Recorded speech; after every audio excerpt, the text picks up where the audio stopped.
L'anime commence avec Hitoki Sakuraba, distrait en classe, regardant par la fenêtre. Un de ses camarades l'accuse de dormir. Le professeur l'envoie donc faire un exercice de mathématiques au tableau. Cependant, il se trompe, et tout le monde éclate de rire. À la fin du cours, l'élève qui a dit qu'Hitoki dormait et ses deux autres amis l'invitent à un karaoké. Il dit qu'il aimerait y aller, mais qu'il ne peut pas parce qu'il a des cours. Ils le traitent alors de rabat-joie parce qu'il a toujours des cours. Hitoki leur demande de le comprendre, car il est le premier à vouloir sortir et s'amuser. Il explique qu'il va à la salle de sport 6 fois par semaine et qu'il a des cours de gymnastique 3 fois par semaine. De plus, il fait de la natation et du judo chaque semaine. Il raconte également qu'il a réussi à convaincre sa mère, Yumika Sakuraba, de le retirer des cours d'art floral et de danse. Les amis plaisantent, en disant que c'est normal pour l'héritier d'un clan. Hitoki nie et prétend être le fils d'un commerçant, donc pas riche. À ce moment-là, on voit une fille écouter leur conversation. Plus tard, dans les vestiaires, les amis insistent encore pour qu'Hitoki les accompagne au karaoké, prétextant qu'il a besoin de se créer de bons souvenirs avant la fin du lycée. Ils finissent par le convaincre et Hitoki décide de les accompagner. Cependant, il change d'avis lorsqu'il réalise que Kusetsu, son garde du corps, le surveille de près. Peu après, Hitoki, sur le chemin du retour, remarque que Kusetsu marche derrière lui. Agacée, il lui propose de marcher à ses côtés, mais elle répond qu'elle n'en voit aucune raison. Kusetsu précise qu'elle veut juste qu'il ne manque pas de cours et lui conseille de l'ignorer. Irrité, il affirme qu'elle le fait uniquement parce que sa mère le lui a demandé. Elle répond que s'ils n'étaient pas amis d'enfance, elle refuserait. Plus tard, Hitoki a un flashback sur son professeur de sport, qui l'encourage à continuer à s'entraîner lorsqu'il entrera au lycée. Le professeur lui dit que, malgré l'entraînement intensif, il pourrait concourir à un autre niveau. Il sait que c'est une décision impulsive et qu'Hitoki doit en parler à sa famille, mais il est sûr qu'il réussira. Nous revenons au présent, et Hitoki est en retard à la salle de sport. Il décide de prendre un raccourci en sautant par-dessus les murs des maisons. Soudain, une voiture fonce sur lui. Avec une grande habileté, il parvient à l'esquiver en faisant un salto. Après cela, il s'inquiète pour le conducteur et appelle une ambulance. À ce moment-là, nous réalisons que la fille qui l'espionnait plus tôt le regarde toujours. Nous changeons de décor et rencontrons Tokisada Kaga, qui travaille au magasin de Yumika. Une cliente en colère se plaint d'avoir trouvé un insecte dans sa laitue. Yumika remarque ensuite que Tokisada n'est pas fait pour s'occuper des clients et explique aux autres employés que certains sont bons dans certains domaines et mauvais dans d'autres. Elle le congédie ensuite et lui demande d'aller chercher Hitoki. Dans la scène suivante, Hitoki monte dans la voiture et s'excuse de son retard. Tokisada lui suggère de passer son permis de conduire, mais Hitoki répond qu'il n'en a pas besoin. Tokisada rétorque que c'était clairement l'ordre de sa mère, car elle est agacée de devoir venir le chercher. Sur le chemin du retour, Tokisada est alerté lorsqu'il apprend qu'Hitoki a failli avoir un accident avec une camionnette en fuite et trouve étonnant qu'il ait quand même réussi à aller à la salle de sport. Plus tard, Yumika rentre à la maison et Hitoki, la voyant fatiguée, propose de l'aider à préparer le dîner. On voit alors un cadre photo avec une photo de son père indiquant qu'il est décédé. Alors qu'il coupe des légumes, Yumika remarque qu'un client mécontent lui a fait perdre beaucoup de temps. Hitoki lui dit qu'une fois au lycée, il trouvera un emploi pour subvenir à ses besoins. Mais Yumika lui répond qu'il n'a pas à s'inquiéter, puisqu'il a encore l'argent de l'assurance de son père. Elle lui suggère que s'il veut abandonner l'école, il devrait profiter de sa jeunesse. Mais elle ajoute rapidement que la jeunesse est une fin, tandis que l'éducation est éternelle, et qu'il devrait donc continuer à assister à tous ses cours. Le lendemain, en allant à l'école, Hitoki s'agace de voir Kusetsu le suivre à nouveau. Il se plaint qu'elle se comporte comme s'il était le centre du monde. Kusetsu répond qu'il se croit trop important et que c'est pour ça qu'il dérange tout le monde. En arrivant au lycée, Hitoki trouve une lettre d'amour dans son casier. Il passe la journée à penser à la personne qu'il a visiblement invité à sortir. Après les cours, il croise l'auteur de la lettre. Elle rougit et se présente comme Satomi Tsubaki. Hitoki répond en lui disant son nom, mais elle l'interrompt, affirmant qu'elle le connaissait déjà. Satomi avoue l'observer constamment. Elle commence à le complimenter, affirmant qu'il est populaire en classe et très intelligent. Cependant, Hitoki nie, affirmant que rien de ce qu'elle a dit n'est vrai. Elle mentionne également avoir vu Hitoki esquiver la camionnette incontrôlable la veille. En voyant cela, Satomi avoue avoir trouvé cela incroyable et lui propose soudain de sortir avec elle dimanche. Hitoki hurle de nervosité. Changeant de décor, Hitoki ment à Yumika, sa mère, en prétendant qu'il va à un séminaire scolaire avec un ami dimanche et demande donc la permission de sécher le cours de sport. Cependant, Yumika réalise qu'il ment et lui demande s'il a une petite amie ou quelque chose du genre. Cela laisse Hitoki complètement embarrassé. Au dîner, Yumika pose beaucoup de questions sur Satomi pour s'assurer qu'elle est une bonne fille pour lui. Hitoki finit par avouer que c'est la première fois qu'il reçoit une demande en mariage et qu'il sent que sa jeunesse est sur le point de commencer. Cependant, Yumika ne lui donne pas la permission de sortir, car elle pense qu'il ne peut pas sortir avec quelqu'un qu'il connaît à peine. Agacé, Hitoki se lève de table et dit qu'il en a assez de tout cela. Plus tard, dans sa chambre, il reçoit un SMS de Satomi, lui disant combien elle est impatiente de leur rendez-vous de dimanche. Même sans permission, Hitoki décide de désobéir à sa mère et part à la rencontre de la jeune fille. Très nerveux, il lui demande ce qu'elle veut faire ou où elle veut aller. Mais Satomi, contre toute attente, lui propose d'aller chez elle. Plus tard, Hitoki est déjà dans sa chambre, désemparé. Satomi entre avec 2 verres de thé glacé, ce qui le rend encore plus tendu. Ils sont assis sur le lit dans un silence gêné. Soudain, Satomi se déshabille et se jette sur lui. Elle lui demande s'il ne l'aime pas, mais Hitoki répond que non. Il veut juste qu'elle s'habille. Satomi lui dit qu'elle est amoureuse de lui et s'apprête à l'embrasser, mais Hitoki la pousse sur le côté du lit, lui expliquant qu'il n'est pas encore prêt et qu'ils se connaissent à peine. Il commence à soupçonner que tout cela n'est qu'un piège et qu'à tout moment, quelqu'un pourrait surgir pour révéler qu'il est tombé dans le panneau. Il décide de regarder sous le lit et, à sa grande surprise, découvre un homme déguisé en ninja qui lui entaille le visage. Satomi sort alors un couteau et félicite Hitoki pour ses bons réflexes, car il a réussi à éviter le coup.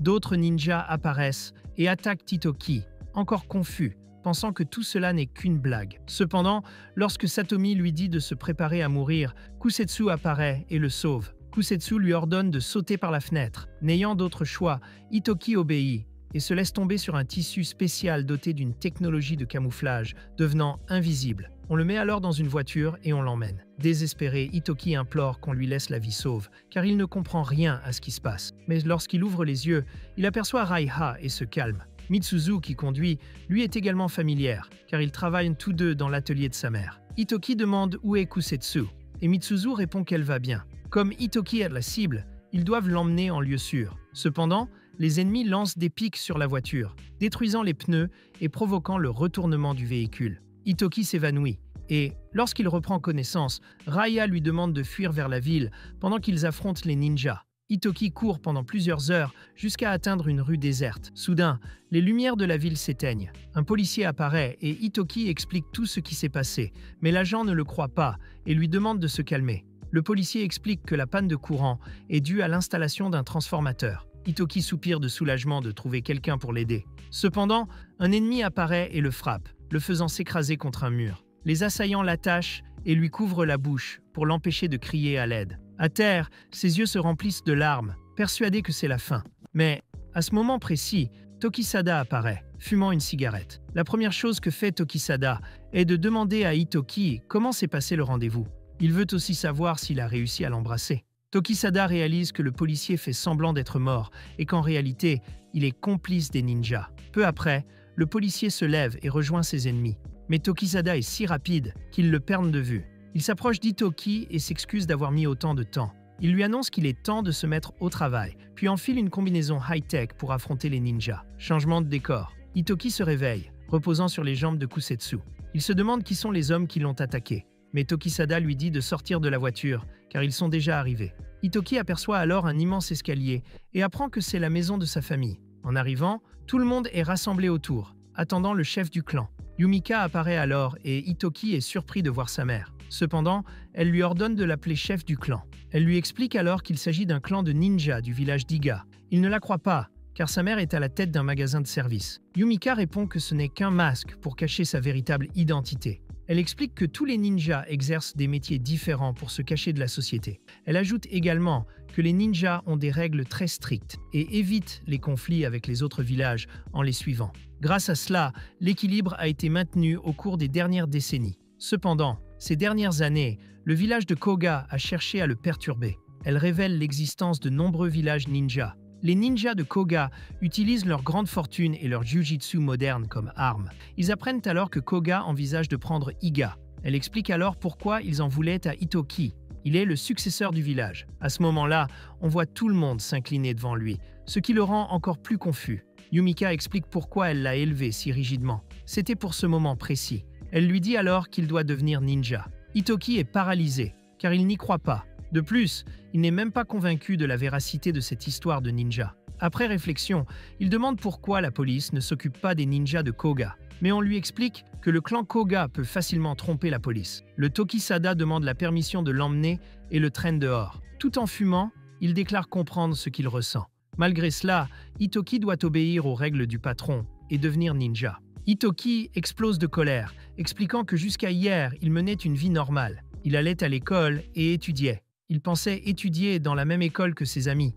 Il avait plein de choses à faire avec eux. À ce moment-là, Tokisada lui annonce qu'il peut choisir la troisième option, la fuite. Il révèle que Yumika lui a demandé de s'enfuir avec Itoki si nécessaire. C'est donc sa seule chance de s'échapper de cet endroit, sans que personne ne le remarque. Finalement, il avoue que le père d'Itoki était le chef du village d'Iga. Et à sa mort, Itoki est devenu son héritier. Cependant, il était encore enfant à ce moment-là. C'est pourquoi Yumika a pris la tête du village pour le protéger. Elle affirme également qu'elle n'est pas une ninja, mais simplement quelqu'un qui est devenu chef de quelques ninjas, comme lui à l'époque. Itoki doit donc prendre la décision finale. Il se met à pleurer, expliquant que, malgré sa peur, il ne peut pas laisser sa mère seule. Changement de décor. Le clan Koga discute du plan visant à éliminer le village d'Iga. Usen et Eni sont les chefs suppléants. Ils commencent à se disputer violemment sur l'avenir de l'organisation. Entendant leur plan, Kidominobe leur dit qu'ils ne devraient pas se battre entre eux, car ils ont peut-être encore du temps avant de trancher les jugulaires des ninjas du clan rival. Le lendemain,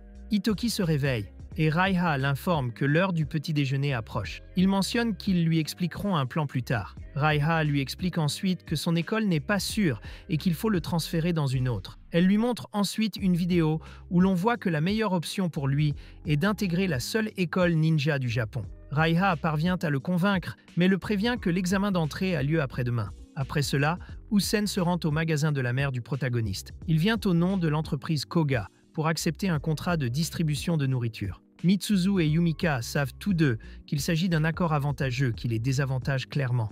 Mitsuzu rétorque que c'est injuste et que cela viole l'accord du monde ninja. Mais Hausen répond que l'organisme de réglementation a jugé qu'il ne s'agissait clairement pas d'une violation. Finalement, Yumika accepte ces conditions pour poursuivre le contrat. Et avant de partir, Hausen lui dit qu'il espère renforcer leur relation d'affaires à l'avenir. En arrivant à la voiture, il conseille à son fils Suzaku de réprimer ses pulsions meurtrières, car un vrai ninja ne montre pas ses émotions. Au dîner, Itoki avoue à sa mère qu'il est nerveux, car il a du mal à croire qu'il va étudier dans une académie de ninja. Il lui demande alors de lui parler de son père. Cependant, Yumika élude la question, en lui disant de manger avant que la nourriture ne refroidisse. Le lendemain matin, Tokisada et Kusetsu se rendent au lieu où se dérouleront les examens d'entrée à l'académie. Itoki est contrarié car il s'agit du même endroit, une station-service appartenant au village ennemi. Tokisada lui assure qu'il est strictement interdit aux ninjas de tuer dans cet endroit. Itoki demande alors à un employé où l'on vend de la nourriture ninja. C'est le mot de passe qui le mènera à la salle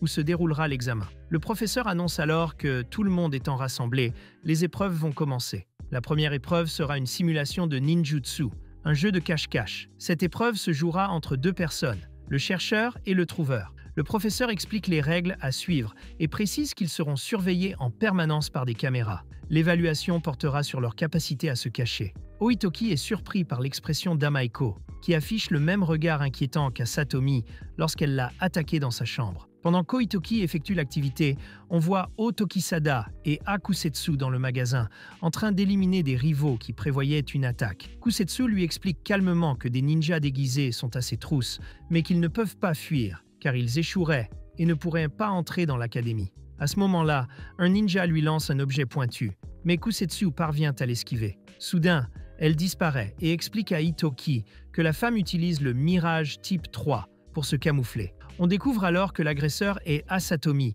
qui cherche à se venger de son évasion. Kusetsu commence à la combattre en utilisant sa tenue de ninja, mais la perd de vue. Satomi s'approche du protagoniste, mais à cet instant, il active un dispositif qui manipule le feu et l'eau, déclenchant l'alarme incendie et désactivant le camouflage de l'ennemi. Avant qu'elle ne puisse l'atteindre, Kusetsu apparaît et lui donne un coup de pied. Satomi est arrêtée par le ninja chargé de prévenir les conflits entre les villages. Alors qu'elle est emmenée, elle crie à Itoki qu'elle va quand même le tuer. Le chaos provoqué entraîne l'exclusion du protagoniste de l'examen. Plus tard, Tokisada lui dit qu'il doit se cacher jusqu'au prochain examen. Il suggère à Itoki de se rendre sur une île déserte à 4 jours de bateau, mais le protagoniste s'énerve et refuse d'y aller. Tokisada lui demande de se calmer et de profiter d'une vie insouciante. Juste à ce moment, Tokisada reçoit un appel téléphonique l'informant qu'Itoki a réussi l'examen. Le protagoniste est complètement désemparé par la nouvelle. Après cela, nous rencontrons Hayato, capitaine du Comité national des mesures de sécurité ninja. Il informe son chef que les Koga ont arrêté Asatomi et 4 autres membres de son clan pour tentative de meurtre. Kido Minobe s'excuse au nom du village, mais ajoute que ces ninjas avaient disparu depuis un mois et étaient considérés comme des déserteurs. Il le remercie de les avoir livrés, mais Hayato l'avertit que si une telle chose se reproduit, il en sera tenu responsable. Cependant, alors qu'il quitte le bâtiment, Hayato reçoit un appel l'informant qu'Asatomi est morte dans sa cellule. Changement de décor, Itoki dit au revoir à ses camarades de classe, leur annonçant qu'il étudiera dans une académie à Tokyo. Cependant, il ne peut pas révéler qu'il s'agit d'une académie ninja. Ses amis promettent de se revoir à son retour. À ce moment, Itoki est ému, et ses amis plaisantent en disant qu'il a juste quelque chose dans l'œil. Plus tard, sa mère, Ayumika, et les autres lui disent au revoir, lui conseillant d'étudier dur pour devenir un grand chef de village. Après cela, il part avec Tokisada et Kusetsu pour Tokyo. Lorsque le train arrive, ils débarquent à une gare cachée. Après plusieurs heures de voyage, Itoki demande à Kusetsu quand ils arriveront, car ils ont traversé un tunnel pendant des heures. Ils atteignent ensuite la surface et Itoki est surpris de voir une île magnifique. Ils descendent à la gare et Itoki est ravi de voir Ryuko Suzunone et décide de l'aborder pour se présenter. Ryuko répond qu'elle est très heureuse de le rencontrer. Peu après, ses amis arrivent et elle part avec eux. Cependant, Kusetsu n'apprécie pas la situation et donne un coup de pied au protagoniste. Plus tard, Itoki observe le gymnase et commente qu'il pense qu'il va bien s'amuser maintenant. Il part à la recherche d'Akusetsu, mais tombe sur un groupe de garçons, dont Suzakuban, du clan Okuga. Soudain, une jeune fille blonde apparaît et l'entraîne à l'écart, lui disant qu'elle est contente de le revoir. Itoki ne comprend rien, mais il devient vite évident que ces garçons avaient de mauvaises intentions. C'est pourquoi la jeune fille l'a renvoyée. Elle se présente sous le nom d'Akirei Kisegawa et avoue craindre pour sa vie, car ce groupe appartenait au village de Kuga et qu'il valait mieux les éviter. Itoki affirme qu'il appartient au village d'Iga, ce qui surprend Akirei, car c'est l'un des villages les plus célèbres du Japon, bien qu'il soit en voie de disparition. Elle ajoute que la situation est également complexe. Finalement, Akirei lui serre la main et lui demande de rester amis, ce qu'Itoki accepte avec joie. Changeant de décor, le directeur de l'académie accueille les élèves et leur rappelle les 3 principes fondamentaux d'un ninja: éviter d'être repéré, ne jamais tuer et ne jamais trahir. Il demande à chacun de respecter ces règles et leur souhaite une bonne rentrée. Plus tard, dans la salle à manger, Kirei conseille à Itoki de choisir le pire plat du menu afin de ne pas attirer l'attention des Kuga, riches et puissants, qui s'irritent lorsqu'on mange la même chose qu'eux. À cet instant, Itoki les fixe du regard et l'un d'eux se lève. Kirei s'enfuit, prétextant une affaire très importante. Imura lui crie « Mais pourquoi me regardes-tu » Cependant, Suzaku lui ordonne de se calmer, lui rappelant qu'un vrai ninja ne montre pas ses sentiments.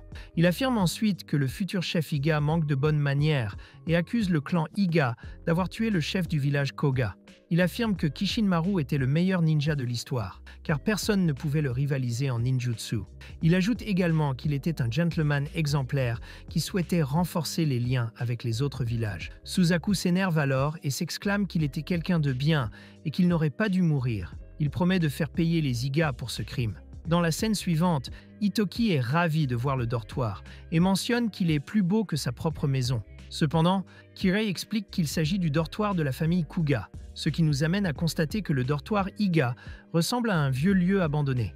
Itoki s'exclame alors qu'il ressemble à un manoir hanté. Kirei explique que les garçons logent au 2e étage et les filles au 3e, puis elle va se reposer dans sa chambre vide. Itoki est surpris que Kusetsu entre sans frapper.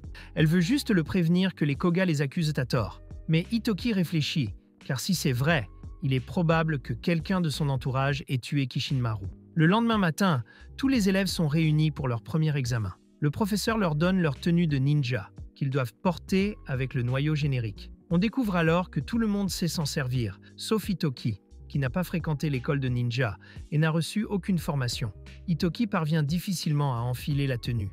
L'épreuve consiste à atteindre le sommet du château, où le directeur mange des cupcakes. Pour vérifier la réussite de l'épreuve, chaque élève doit en apporter un, Mais le professeur les prévient que le directeur est paresseux et que s'ils arrivent en retard, ils pourraient tous les manger. La compétition commence alors et les élèves courent à toute vitesse. Mais Hitoki ne peut même pas bouger dans son costume. Les Kuga commentent que le futur chef de l'IGA est inutile, qu'il ne sait même pas porter une tenue de ninja et qu'il sera donc très facile de l'éliminer et de prétendre que c'était un accident. Cependant, Suzaku leur ordonne de ne rien faire qui puisse les incriminer, surtout en présence du directeur de l'école. Ensuite, Ryuko aide Hitoki à utiliser l'armure et à améliorer sa mobilité. Ce faisant, il devient nerveux, car la fille le touche à plusieurs endroits. Il a alors l'impression de flotter grâce à cet équipement et découvre qu'il peut s'élancer de haut sans que rien ne se passe. Ryuko lui explique que ce pouvoir provient de l'armure et du noyau ninja, source d'énergie et d'outils. Cependant, si le noyau se brise, l'armure ninja perd sa résistance. Il doit donc faire attention à ne pas l'endommager. Hitoki la remercie de lui avoir tant appris, et Ryuko mentionne qu'elle en sait beaucoup, car elle appartient au village Shaigatsu, responsable de la fabrication des armures et des noyaux depuis des générations. Elle ajoute qu'elle l'a contacté car elle a constaté qu'il n'y connaissait rien en la matière. Hitoki l'interrompt et lui demande de lui en dire plus sur le costume une fois sa tâche terminée. Ryuko s'excuse alors de lui avoir fait perdre son temps et, dans un changement de décor, on voit Suzaku et Kusetsu rivaliser pour savoir qui peut atteindre le château en premier. Suzaku lui donne un coup de pied, la projetant contre le mur. Le directeur le félicite d'être arrivé le premier. Suzaku taquine alors Kusetsu, lui demandant si elle pense pouvoir protéger son patron adoré en se battant ainsi. Alors qu'Hitoki et Ryuko courent vers le château, Suzaku fonce sur eux. Et juste au moment où Suzaku bondit pour l'attaquer, Kusetsu apparaît et le frappe. Après cela, les deux continuent de courir comme si de rien n'était pour remporter l'épreuve. Et Ryuko est impressionné par le fait que Kusetsu utilise 100% de la force de son costume. Plus tard, Hitoki retrouve Kirei, attaqué par les Koga pour lui voler son cupcake. Au début, elle pense lui mentir puis avoue que c'était ses bandits. Mais non seulement ils ont volé son trophée, mais ils ont aussi brisé le cœur de son costume.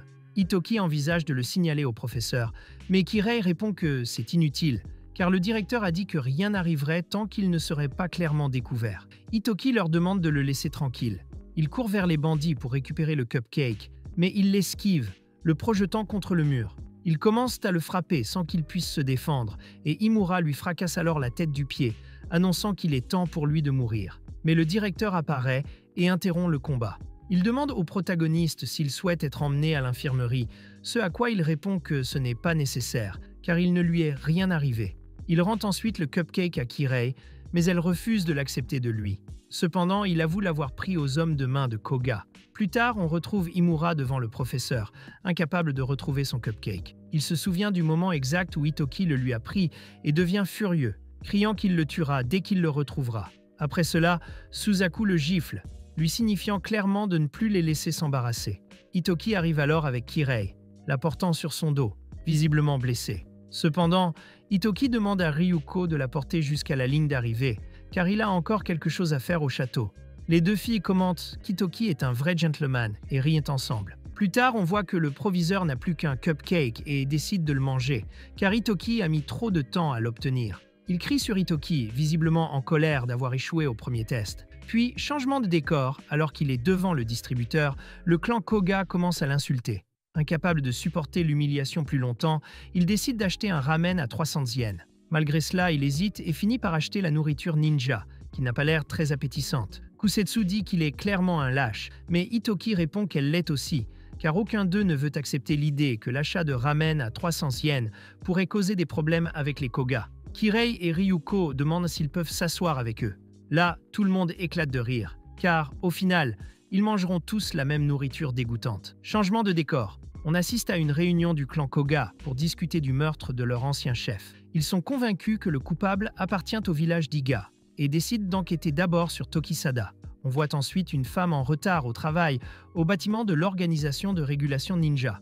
Elle dit s'appeler Shione et qu'elle vient d'être affectée à l'affaire de la mort du chef Koga. Hayato lui demande immédiatement ce qu'elle sait de Tokisada, ce à quoi Shione répond que tout ce qu'elle sait de lui n'est que des oui-dire. À ce moment-là, Hayato montre les images d'une caméra de sécurité qui a filmé l'attaque de Tokisada et d'Itoki par des ninjas. On peut voir qu'ils se déplacent si vite que les caméras peinent à les capter. Le chef commente que, pour l'instant, toutes les rumeurs concernant Tokisada doivent être considérées comme vraies. Plus tard, au dortoir de l'académie, Itoki demande à Ryuko de lui apprendre tout ce qu'elle sait sur les outils ninja, car il a un examen dans 2 jours et n'y connaît rien. Kirei explique qu'il n'est pas nécessaire d'étudier car, pendant l'examen, les outils servent à voler les réponses. Elle mentionne que, la veille de l'examen, le professeur cache les réponses. Il suffit donc de les trouver et de prendre une feuille pour chacun. Puis, changeant de décor, Ryuko commence à apprendre à Itoki à utiliser les outils ninja.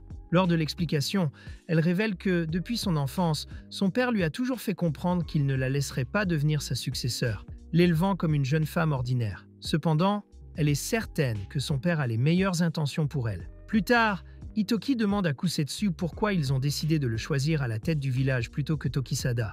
Mais elle répond qu'elle ne devrait obéir qu'à lui, car c'est ainsi que sont les ninjas. Dans une autre scène, Tokisada rend visite à Gantetsu, responsable de la fabrication des outils ninja et père de Ryuko. Gantetsu remarque que personne d'autre ne veut acheter ses créations. Alors Tokisada lui demande pourquoi il ne les vend pas au Koga, alors qu'ils étaient ses meilleurs clients. Là, l'inventeur explique qu'ils lui ont proposé de construire quelque chose d'important et lui ont donné les plans.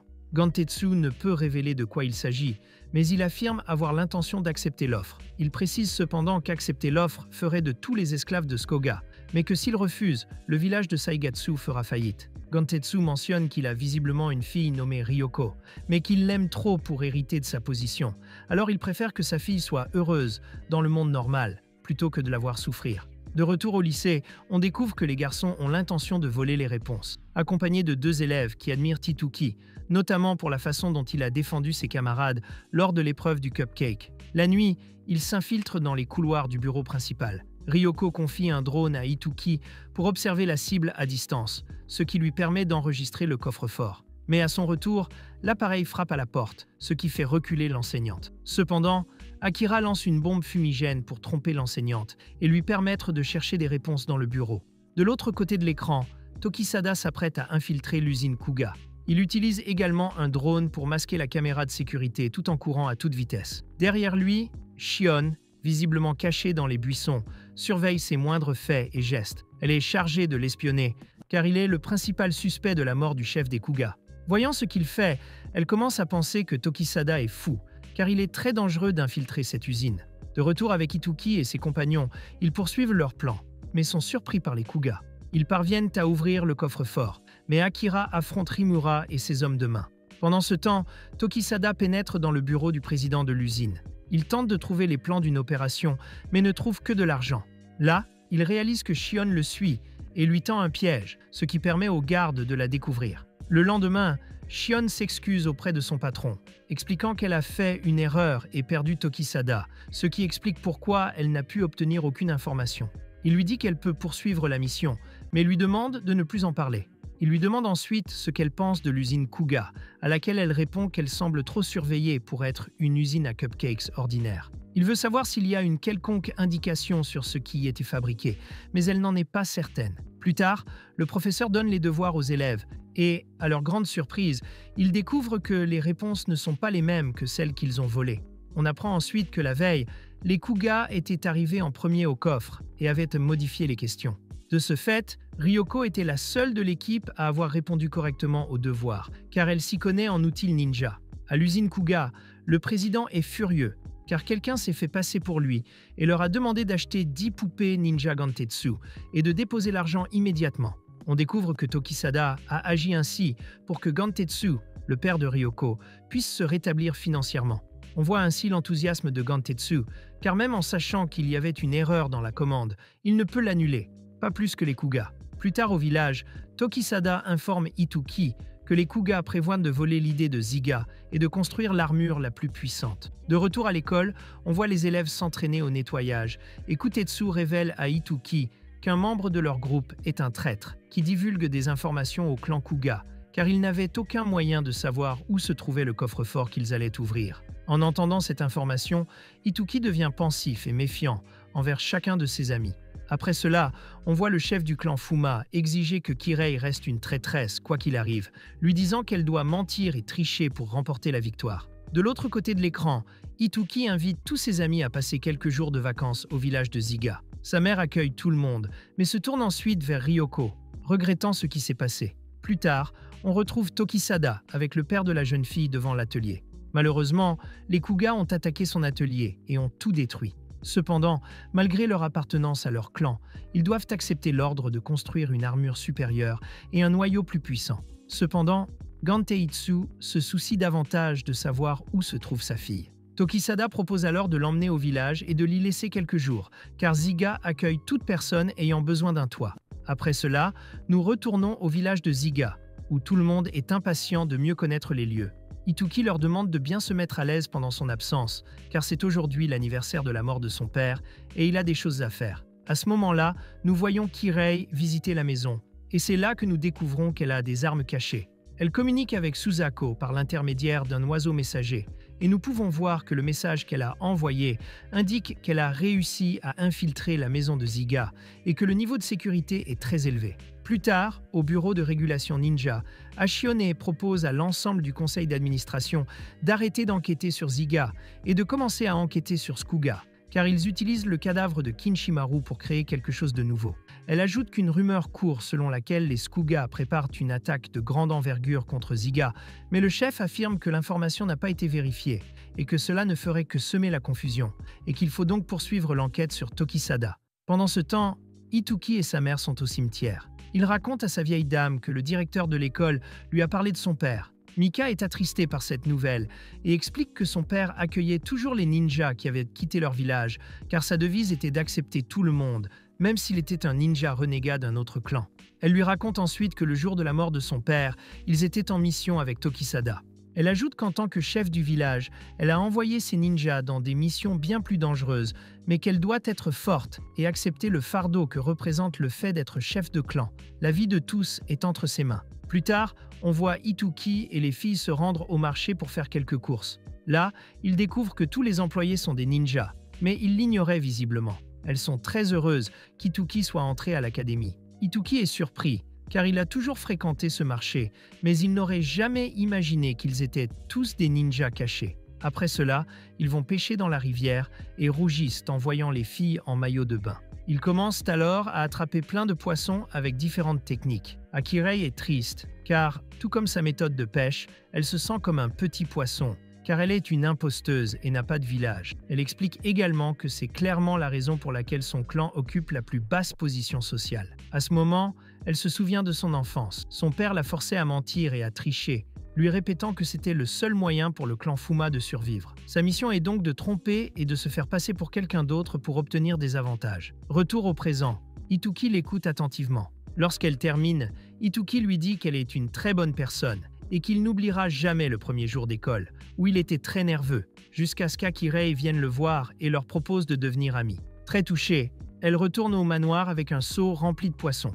Ituki demande ce qu'ils vont faire de toute cette nourriture, et Ryuko répond qu'aujourd'hui, tous les ninjas du village se réunissent pour commémorer l'anniversaire de la mort du chef. Tout le monde commence alors à se préparer pour la fête. Tokisada s'approche d'Itoki pendant qu'il mange du poisson. Il lui explique que Kutetsu a été abandonné par ses parents, mais que Yumika l'a recueillie et a pris soin d'elle. Ainsi, à partir de ce jour, la jeune fille fera tout pour son chef. Après cela, Tokisada apporte de la nourriture à Shion, qui le surveille visiblement. Elle demande, gênée, s'il est vraiment si doué. Shion demande s'ils ont vraiment tué Kishimaru, mais il lui conseille de ne pas poser cette question et de faire son travail, car c'est à elle de décider s'il est vraiment doué pour tuer un ninja plus fort. Incapable de répondre, elle commence à savourer le poisson. Plus tard, au dîner, tout le monde passe un bon moment. Après cela, les discussions et les plaisanteries entre amis commencent. Ituki s'approche alors de sa mère et lui demande si le rêve de son père a toujours été de protéger le village, car il ne se sent pas encore prêt mentalement à lui succéder. Cependant, elle lui dit qu'il peut être rassuré, car le village d'Iga est un endroit merveilleux et qu'il a encore un long chemin à parcourir avant de devenir le véritable chef du village. À l'instant même où elle dit cela, elle est maudite et finira probablement par mourir. Plus tard, Yumika l'emmène dans une pièce pour lui confier une affaire urgente. De son côté, Gantetsu remercie Ryoko et Kirei, car Ituki lui a dit que ses amis étaient très importants pour lui. Ituki a également avoué qu'il s'amusait beaucoup à l'académie grâce à eux deux. Et on voit alors que Kirei est très embarrassée d'avoir volé des informations et de les avoir transmises au Kuga. Mais après cela, elle envoie un autre message à Suzaku, affirmant qu'il n'y a rien à signaler, car tout est calme au village d'Iga. Maintenant, Yumika révèle à Ituki le secret du noyau familial. Elle affirme que cette information n'est connue que des chefs de clan et que lorsqu'Ituki deviendra chef, tout le secret lui sera révélé. Le lendemain, Ituki est impatient de savoir quand il deviendra ninja, mais à ce moment-là, Mitsuzu apparaît pour l'informer de la fermeture prochaine de l'académie de ninja à la télévision. Ituki Sada explique alors qu'il s'agit d'une annonce secrète. Le grand rassemblement ninja est sur le point de commencer. Il s'agit d'une célébration organisée sur ordre du chef de l'organisme de régulation, qui rassemble les ninjas les plus importants, car l'avenir de tous les ninjas du Japon se jouera lors de cette réunion. Nous apprenons également que ce rassemblement n'a pas eu lieu depuis plus de 70 ans, et nous découvrons alors comment les membres de chaque clan ont appris la nouvelle. Nous retournons ensuite au manoir Iga, où les nouveaux arrivants sont perplexes, ne comprenant pas ce qui se passe en ce moment, n'ayant jamais entendu parler d'un événement aussi important. Au même moment, Mitsuzu, Ituki Sada et Ayumika se préparent à partir. Ituki demande à sa mère si la présence du futur chef est souhaitable, ce à quoi Ayumika répond que le rôle des enfants est d'étudier. Il ne devrait donc pas négliger ses études à cause de longues vacances. Enfin, Ituki dit au revoir à sa mère et lui souhaite bonne chance pour son voyage. Plus tard, les Iga arrivent au comité, accompagnés de représentants de toutes les régions du pays. L'atmosphère devient rapidement hostile parmi les chefs de clan, mais Hayato demande à chacun de maintenir l'ordre dans la salle. Il convoque ensuite une grande réunion ninja, mais il constate l'absence d'un représentant. On leur apprend cependant que ce village a été entièrement absorbé par les Koga, tout comme la zone industrielle qui appartient désormais à leur corporation. Ils ajoutent également que le clan Fuma fait désormais partie des Koga. Hayato interrompt la conversation et entame le sujet principal. Il dénonce le fait que les Koga ont trompé d'autres villages ninja, prenant manifestement le contrôle de leur village. Dans une autre pièce, Shion et ses collègues sont choqués que leur patron enquête déjà en secret sur les Koga. Il conclut qu'Hayato a caché cette information par crainte d'infiltration au sein de l'organisation. Le chef demande alors à tous les représentants de signaler toute invasion de leur village, car selon leur déclaration, cela pourrait entraîner l'arrestation du chef Koga. Shion et les autres réalisent que c'était le plan de Hayato, car avec les chefs de tous les clans réunis, il sera plus difficile pour les Koga de résister. Cependant, son plan semble échouer, car tout le monde commence à accuser Ziga. Yumika se défend en affirmant qu'il n'avait aucune raison de commettre ce crime. Tous affirment que Ziga, en plus d'avoir déclenché une guerre, a également tué Kishimaru. Yumika affirme que ces accusations sont infondées et renforce ses dires en affirmant qu'il n'y a aucune preuve contre eux. Yumika ajoute ensuite qu'ils enquêtaient sur les Koga et ont découvert plusieurs irrégularités dans leurs agissements. Mitsuzu lui remet une enveloppe contenant des photos, montrant clairement que le clan expérimente un nouvel outil, mais il existe également des informations selon lesquelles ils recherchent un noyau ninja secret. Enfin, on lui explique que les Koga ont l'intention de les envahir sous prétexte du meurtre de leur chef. Samon prend alors courage et leur annonce que son clan était la cible de l'invasion des Koga, puis crie qu'ils n'ont plus la force de résister. Il regrette de ne pas avoir rien dit plus tôt, mais sa grand-mère, qui était chef, est tombée dans la dépression et s'est suicidée. Iboru avoue alors qu'il est chargé de subvenir aux besoins de tous les habitants de son village, mais que tout est devenu de plus en plus difficile à cause des Koga. D'autres chefs accusent alors les Koga d'être responsables de cette réunion.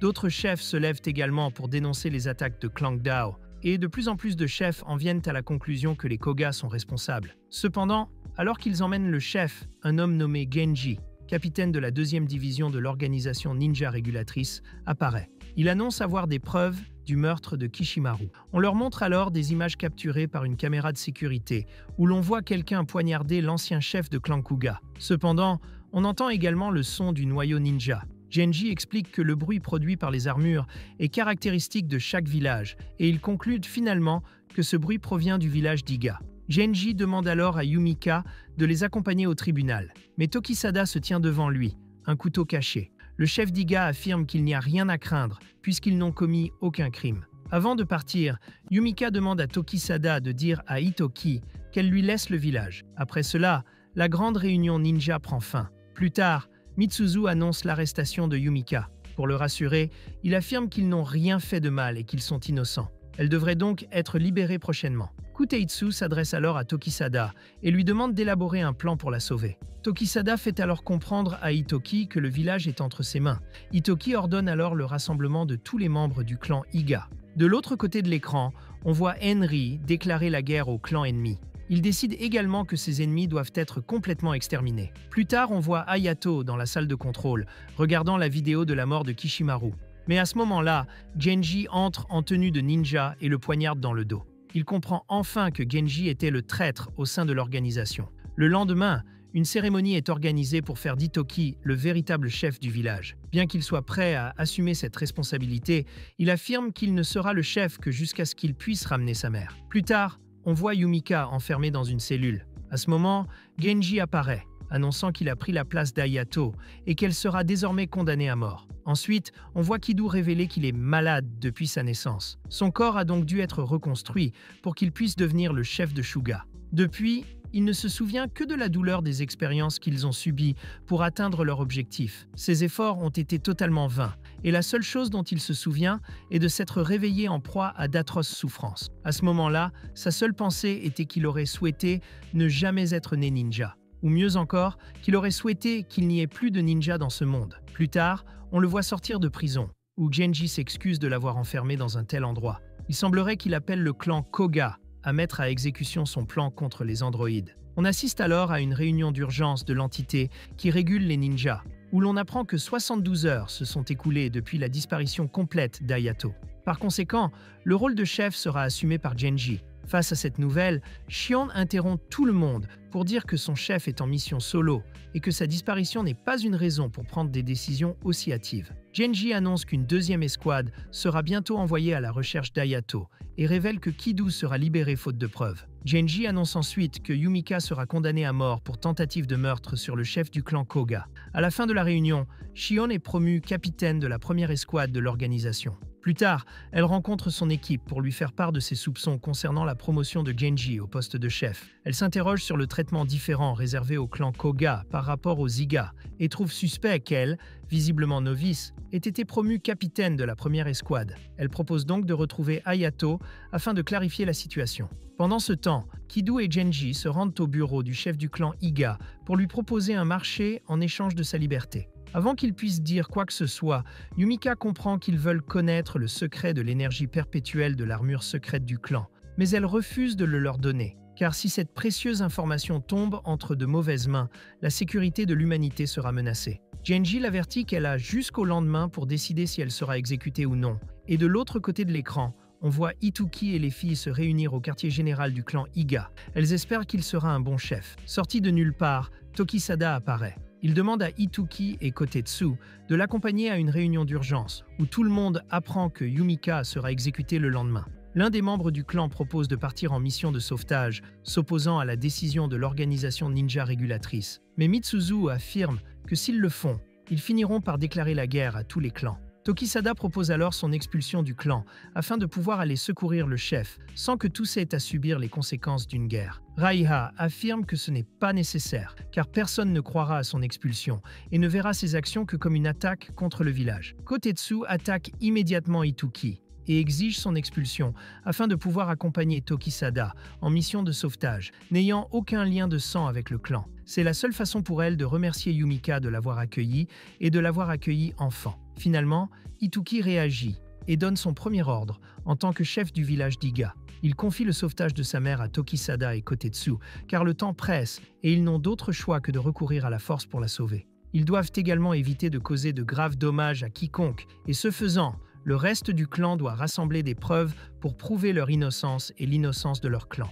Après la fin de la réunion du clan, Raiha est dehors, à l'écoute de tout ce qui se passe. De l'autre côté de l'écran, Housen, Henry et Kido se réunissent pour convoquer une réunion extraordinaire du clan. Lorsqu'ils apprennent l'arrivée de Suzaku au quartier général, ils les informent qu'il a un espion au village d'Iga. L'espion l'informe qu'Ituki prépare un plan pour sauver Yumika. Suzaku pense donc que le moment est idéal pour attaquer le clan Iga. Un peu plus tard, il finit par annoncer qu'il aimerait faire partie de l'équipe d'attaque contre Ziga, et Kido accepte, Suzaku ayant récemment fait preuve d'une grande efficacité en tant que ninja. Son père tente immédiatement de le convaincre de ne pas participer, arguant qu'il n'est encore qu'un enfant. Mais Suzaku ne l'écoute pas et décide de participer. Désormais, il prendra ses propres décisions et ne pourra plus revenir en arrière, car il passerait pour un lâche s'il s'enfuyait. Face à ces paroles, son père ne peut rien faire et laisse Suzaku faire ce qui est nécessaire pour le bien du clan.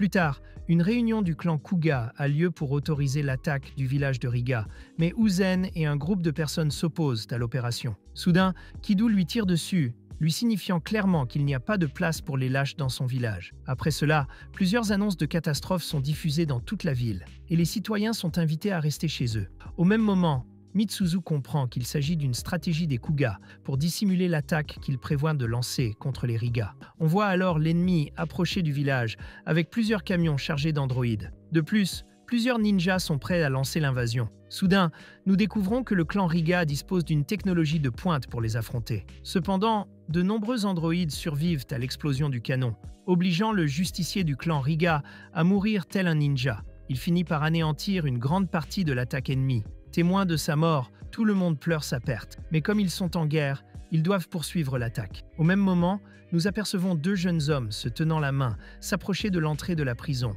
où Yumika est retenue prisonnière. Le garde intervient alors pour les arrêter, mais il s'avère qu'il s'agit d'Akutetsu et de Tokisada, qui parviennent facilement à échapper à la sécurité pour libérer le chef du clan. Alors qu'ils s'apprêtent à fuir, ils sont interceptés par Genji, qui les informe qu'ils sont en état d'arrestation pour infraction à la loi. De retour à Itoki, lui et son équipe se trouvent dans la tour de contrôle pour surveiller le combat contre les androïdes. Cependant, ils sont désavantagés face à Kankuga, car les machines de combat continuent d'arriver et les forces ninja s'épuisent. Ryoko se porte volontaire pour examiner les androïdes et demande à l'un des shinobi d'en amener un à la tour de contrôle. Elle découvre plus tard que le point faible des machines est leur énergie, car elles ne peuvent pas se maintenir plus d'une heure sans se recharger. À ce moment, Mitsuzo l'informe qu'un androïde le suivait, mais s'est retiré sans rien lui faire. Cela confirme que le point faible des androïdes est l'énergie, et que la cible de Kankuga est l'énergie infinie dont dispose Ziga, raison pour laquelle ils attaquent le village. Itoki suppose que l'attaque des portes principales était une diversion pour apporter les sources d'énergie au village, car c'est seulement ainsi que les androïdes peuvent se recharger et retourner au combat. Ryoko demande alors à Raiha d'explorer les rues alternatives par lesquelles les camions de recharge auraient pu entrer dans le village. Après cela, Itoki propose d'envoyer une escouade de reconnaissance pour détruire la source d'énergie, mais Mitsuzo s'y oppose, car si l'équipe se sépare, la ligne de défense sera brisée et leurs ennemis envahiront le village. À ce moment-là, on voit Ryoko se joindre à la mission. Elle pense également qu'il est de son devoir de résoudre toute cette situation, car c'est son clan qui a inventé ces androïdes. Au milieu du tumulte des garçons, Krei fait comprendre qu'elle les attendra à la base. Itoki et Ryoko se dirigent ensuite vers l'entrepôt pour se préparer au combat. À ce moment-là, Krei en profite pour informer le clan Koga, mais regrette et décide de garder le silence. De l'autre côté de l'écran, on voit Shion et son équipe intercepter des hommes suspects. Ils réalisent alors qu'il s'agit clairement d'hommes de main du clan Koga, prêts à faire disparaître le corps de Hayato. Plus tard, ils interceptent Genji, qui combattait Tokisada à ce moment-là. Genji exige l'arrestation de Shion et Tokisada, mais elle l'accuse d'être le complice de Koga dans le meurtre de Hayato. Elle ordonne alors à son équipe d'arrêter Genji, mais il refuse de coopérer et l'accuse d'être lié au clan Iga. Shion est profondément irritée, car la dernière chose qu'elle souhaite entendre est l'accusation de trahison. Soudain, Tokisada agit brusquement, assommant complètement Genji, permettant au clan Iga de fuir. Finalement, Kutetsu et Yumika atteignent l'entrée secrète du village et réalisent qu'une invasion est en cours. Ils se précipitent donc pour aider le village. Après cela, on voit Ryuko et Ituki surveiller l'ennemi, mais ils sont trop nombreux pour les affronter. Ryuko propose de retourner chercher des renforts, mais Ituki sait qu'il n'a pas le temps et veut attaquer maintenant, sa garde étant baissée. Heureusement, elle avait déjà élaboré un plan pour cette occasion, car elle savait qu'Ituki dirait quelque chose de similaire. Elle explique ensuite qu'elle a extrait un dispositif qui maintient le signal des androïdes et qu'en utilisant ses connaissances, elle va les immobiliser pendant 10 secondes, lui donnant ainsi l'occasion de détruire la source d'énergie à l'aide d'explosifs. Ils exécutent immédiatement leur plan, mais Suzaku, qui patrouillait, les en empêche. Soudain, l'un des androïdes qui retenait Ituki lui prend les explosifs. À cet instant, on comprend que l'androïde a l'intention de détruire la source d'énergie. L'explosif se déclenche et tous les androïdes tombent au sol. Sous le choc, Ituki et Ryuko réalisent que l'androïde qui les a aidés était Kirei, et ils l'emmènent donc en lieu sûr. Après cela, on voit Shion se rendre dans la cellule de Genji, espérant qu'il avoue ses crimes. Mais il décide de garder le silence jusqu'à l'arrivée de son avocat. Il jure immédiatement de se venger de tout le monde et commence à utiliser une technique d'illusion. De retour au village d'Iga, après avoir fêté leur victoire, Kutetsu et Yumika arrivent au manoir. Mais Kutetsu perd le contrôle et capture Yumika pour obtenir des informations sur l'emplacement de la source d'énergie infinie. Cependant, Yumika ne révèle rien et finit par être tuée par Kutetsu.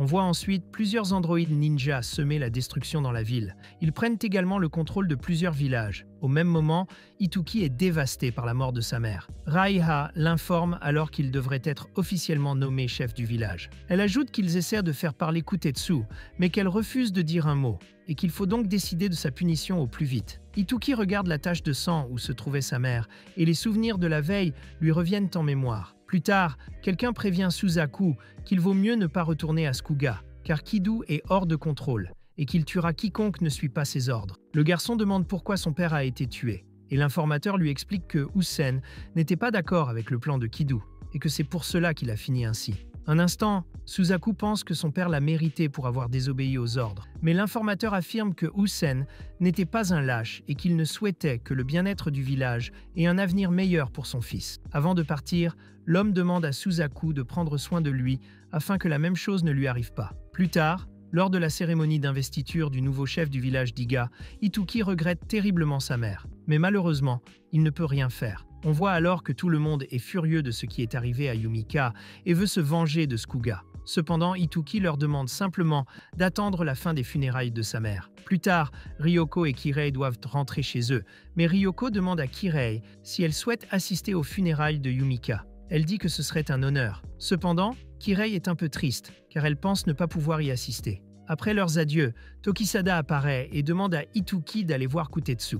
À son entrée, il est surpris de la voir attachée avec une corde. Kutetsu explique que si on ne la garde pas attachée, elle cherchera n'importe quelle occasion de se suicider. Elle lui raconte que la veille, une cloche a sonné dans sa tête et que ses souvenirs sont désormais fragmentés. Elle s'effondre alors, révélant qu'à son réveil, elle était couverte de sang. Elle demande alors à Ituki de la tuer immédiatement, car elle n'a aucune raison de vivre. C'est alors que Tokisada intervient et explique qu'il sait déjà ce qui s'est passé. Les Kuga l'ont manipulé en lui implantant une puce, tout comme ils l'ont fait avec Satomi. Il mentionne également que Kidu a fait de même avec toutes les femmes qu'il possédait, créant ainsi plusieurs espions qui ignorent qu'ils sont contrôlés. Finalement, Tokisada révèle à Kutetsu qu'elle est la fille de Kidu. Kutetsu se met à hurler, demandant pourquoi ils ne l'ont pas tuée s'ils le savaient déjà. Tokisada répond que Yumika ne l'aurait pas permis. On assiste alors à un flashback où Tokisada dit la vérité à Yumika. Cependant, bien que sachant que Kutetsu est une descendante de son ennemi, Yumika décide de prendre soin d'elle, comme si elle était sa propre fille. De retour dans le présent, Ituki supplie Kutetsu d'être libérée, car elle est innocente. Tokisada explique alors qu'il a pris sur lui de lui enseigner l'art du ninjutsu et qu'il sait pertinemment qu'elle ne ferait jamais une chose pareille. Il ajoute que Kutetsu a tenté d'attaquer Yumika, mais sans succès. En entendant cela, Ituki serre Kutetsu dans ses bras, comprenant qu'elle n'était pas la coupable. Cependant, Tokisada ajoute qu'il y a un autre traître parmi eux.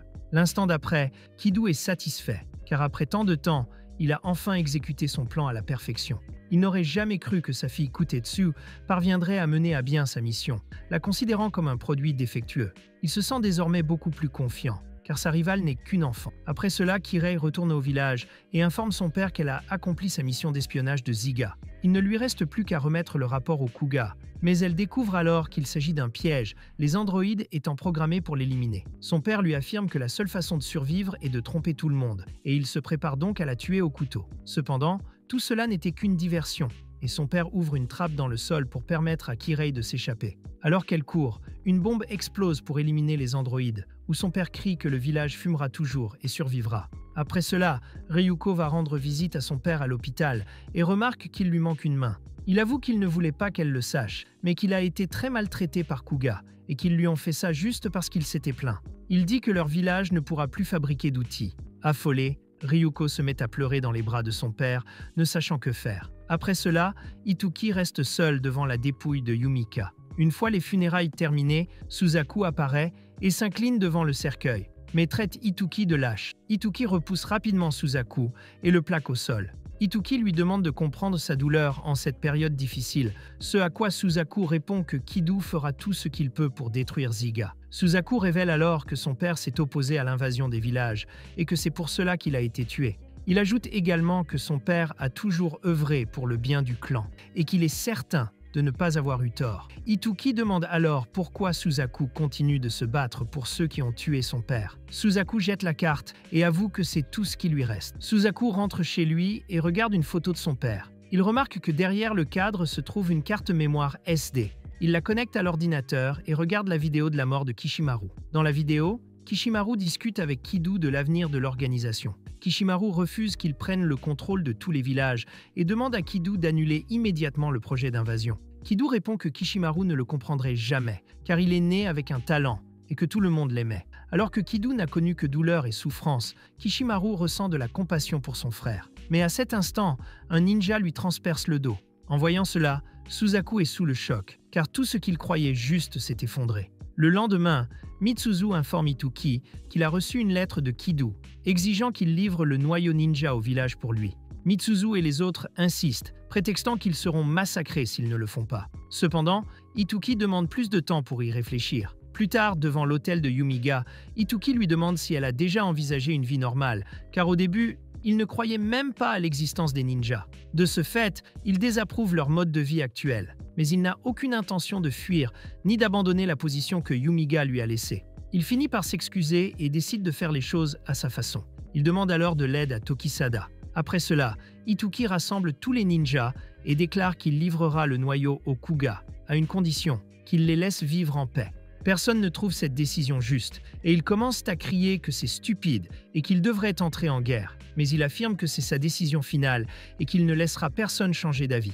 Dans la scène suivante, on voit que Kido n'a pas l'intention de signer le traité de paix. Il n'a accepté que temporairement, pour éviter d'avoir des ennuis avec l'organisme de réglementation ninja, et sa priorité est de s'emparer du noyau secret des Iga avant de les attaquer à nouveau. Plus tard, Kiri se rend à l'usine Sagatsu et trouve tout détruit. Elle descend au sous-sol et trouve Ryuko travaillant sans relâche. Ryuko s'excuse de ne pas l'avoir accueillie et dit qu'elle ne peut s'arrêter de travailler. Soudain, elle se met à pleurer, car elle est la seule personne du village capable de créer et d'entretenir des outils ninja. Mais elle se sent trop faible pour reconstruire l'atelier toute seule. Kiri lui révèle alors la mort de son père, mais elle n'éprouve aucune tristesse, car elle le haïssait plus que quiconque. Il lui avait appris que pour qu'un village faible survive, il était nécessaire de tromper et de trahir tout le monde. Et finalement, les Kuga les ont trahis, et c'est ainsi que Kiri a pu cesser d'être une espionne pour eux. Soudain, Kiri admet que la mort de Yumika était de sa faute, car elle les avait prévenus de l'absence de Tokisada.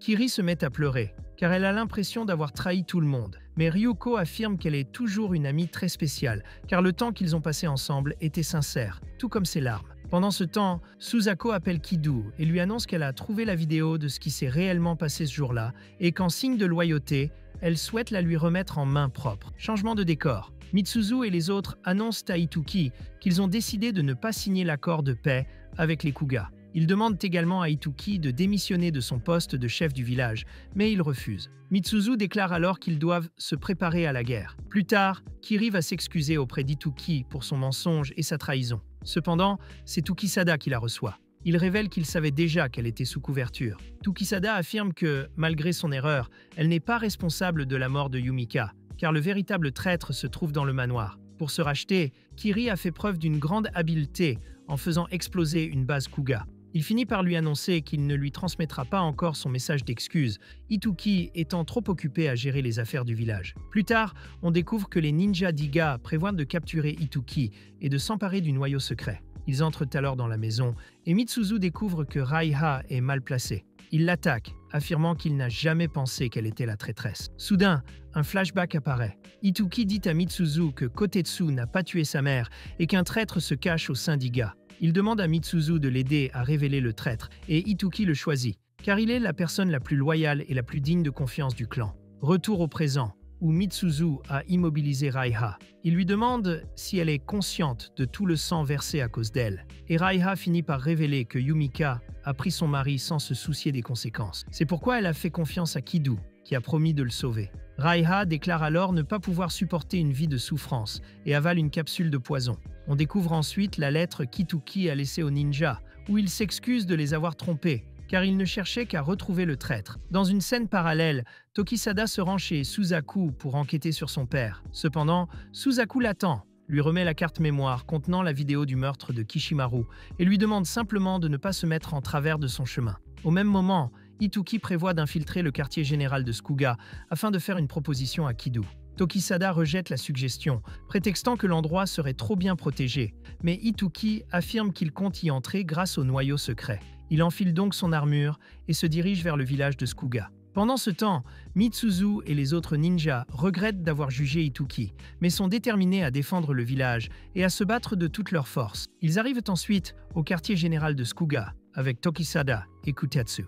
Ituki does not agree that they also risk their lives, but they refuse to back down. In a flashback, we see Ituki comforting Kutetsu, saying that his mother's wish was to see what her children would become when they grow up. Then Tokisada gives her an electrical device, with which he destroys the chip in her brain. Now we return to the present, and Kutetsu thanks Ituki for taking her out of her sadness. Later, they enter the building and ask to speak to Kido immediately, but are surrounded by an army of robot ninjas. Enri and Kido think they were stupid for coming in, but suddenly Kurei and Ryoko appear to fight alongside them. Ryoko throws an explosive that paralyzes the androids for 2 minutes. Kurei approaches Ituki and, embarrassed, says that she came to atone for his sins, because even despite everything she did, she wants to continue being his friend.